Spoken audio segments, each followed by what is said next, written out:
వేల కోట్ల అవినీతి. చెప్తున్నా మీ వేదిక ద్వారా, ఇది నిజామాబాద్ లో ముట్టింది. నిజామాబాద్ లో ముట్టించిండు ధర్మపురి అరవింద్ గారు. ఇది 33 జిల్లాలను చుట్టుకుంటూ రాసి పెట్టుకోండి. కాంగ్రెస్ చెప్తున్నా ఎమ్మెల్యేలకు చెప్తున్నా, రండి పింఛాకి ముఖ్యమంత్రి, పింఛాకి ముఖ్యమంత్రి.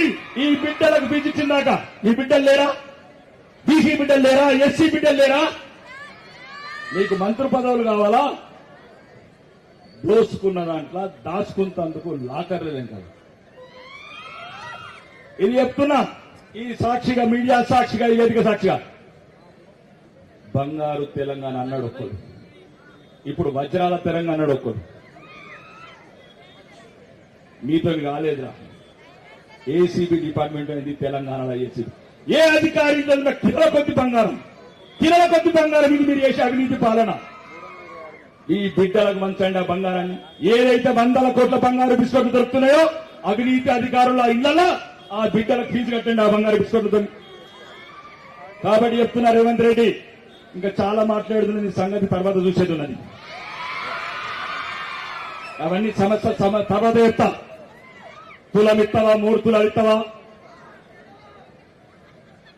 అమ్మ మీకు కూడా చెప్తున్నా, ఆ కాంగ్రెస్ చుట్టాలు షోరూమ్లు ఆడుంటాడు. ఆ స్కూటీలు కొనవండి, ఆ స్కూటీ కొనవండి. ప్రియాంక గాంధీ వచ్చే వరకు స్కూటీలు షోరూమ్లతో కొరి. స్కూటీలు ఇస్తానే వేడ ఓరు కాంగ్రెస్ షోరూమ్ ఆడగనమాట. రాకేష్ అన్న చెప్పిండు, ప్రియాంక గాంధీ చెప్పింది, తీసుకోవాలి. నేనున్నా ఈ వేదిక ద్వారా చెప్తున్నాను. ఇంకా చాలా మాట్లాడింది, సోదరుడు మాట్లాడాల్సింది ఉంది.